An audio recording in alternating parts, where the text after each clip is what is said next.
Il y a aussi les relations avec l'Algérie, le Maroc et la France. Là, il y a une forme de jeu à trois, jeu complexe et dangereux, parce que c'est ce qui explique probablement l'arrestation de Boualem Sansal en Algérie. L'Algérie qui ne supporte pas notamment le soutien de la France au Maroc pour le Sahara occidental, qui a été relayé d'ailleurs par Boualem Sansal. Avant de parler justement d'islam et démocratie, quel est votre regard sur ce qui se passe actuellement autour de Boualem Sansal et de ces relations entre la France, l'Algérie et le Maroc? Écoutez, j'ai pu, comme tout le monde, lire sans rentrer, sans approfondir dans le sujet.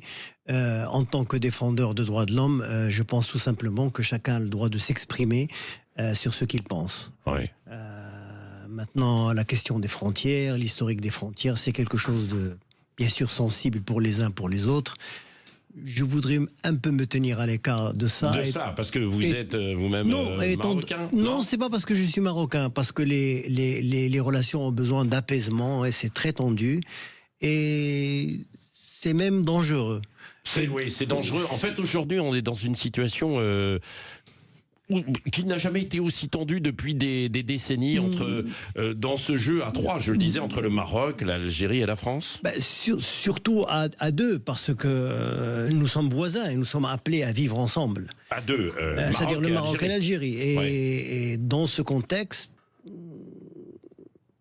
malheureusement, un accident est possible et il faut absolument l'éviter. Oui, c'est ça. Et la France, quel rôle elle peut jouer, effectivement Est-ce qu'elle a choisi son camp, selon vous, justement, en soutenant un peu le Maroc sur le Sahara occidental ou pas? Ça, c'est une décision aux diplomates français de choisir où se tenir.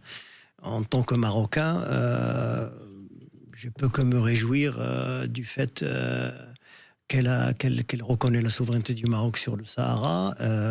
Ceci étant, c'est un peu l'histoire du colonialisme dans la région. Donc pour nous, quand on parle de décolonisation, on parle aussi de reconnaître les rôles des uns et des autres. On ne peut pas s'en extraire. Donc ça, c'est une affaire franco-française. Maintenant, il est sûr que pour la France, c'est un défi de se tenir à équidistance entre... malheureusement, deux frères ennemis. Oui, c'est ça, deux frères ennemis et donc de...